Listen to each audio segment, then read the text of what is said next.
So if you were responsible for planning out the emergency response for an oil disaster in the Gulf of Mexico, which is, after all, the Western Hemisphere's Hurricane Alley, surely you would factor the storm season into your disaster response plan. And that's why you don't work for BP. Joining us now is Congressman Ed Markey, Democrat of Massachusetts, chairman of the Energy and Environment Subcommittee, who wrote to BP America's CEO today asking if the company had made disaster response plans that accounted for the possibility of hurricanes in the Gulf. Congressman Markey, thank you very much for being here. Thank you. Glad to be on. Have you received any response from BP on your letter to BP America's CEO about this? Yeah, BP actually forgot to mention hurricanes or tropical storms in their spill response plan. That is what would happen if there was an accident, an oil spill in the Gulf of Mexico. As we know, they do have plans to evacuate walruses from the Gulf of Mexico, which have not lived there in 3 million years. They just forgot to mention hurricanes or tropical storms. And by the way, so didn't ExxonMobil and ConocoPhillips in their spill response plan. So the level of seriousness with which these oil companies took their responsibility to ensure that in the event something went wrong, that a spill occurred, is obviously very low. Do you have more hope that the oil companies could be made to care about these things, or do you have more hope that the government will stop saying yes to disaster response plans that say don't mention the possibility of hurricanes in the Gulf of Mexico? Which is going to improve first?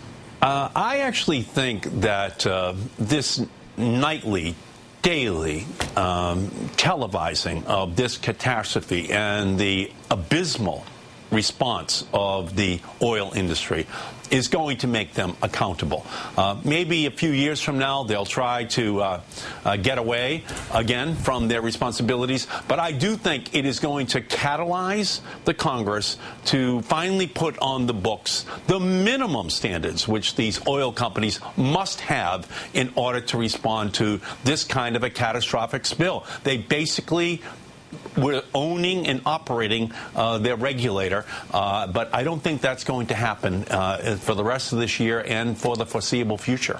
Congressman Markey, you and I have talked before about the issue of oil spill response technology, how bad it is, trying to get oil companies to invest in that. What's the status of those efforts in Congress right now?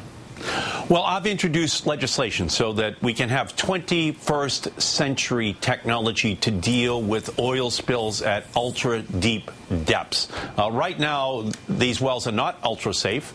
There is not an ultra-fast response with 21st century technologies, which is possible. And I've introduced legislation which will create that fund, which will create the impetus for the development of these technologies, because we just can't allow either the federal government or the oil industry in their cozy cooperation, their complacency, to allow a situation like this occur again, where people look on helplessly without the technology necessary to bring a rapid end to this kind of a catastrophic event. I'd also like to get your response, Congressman, to something that's happened this week that I'm quite surprised by.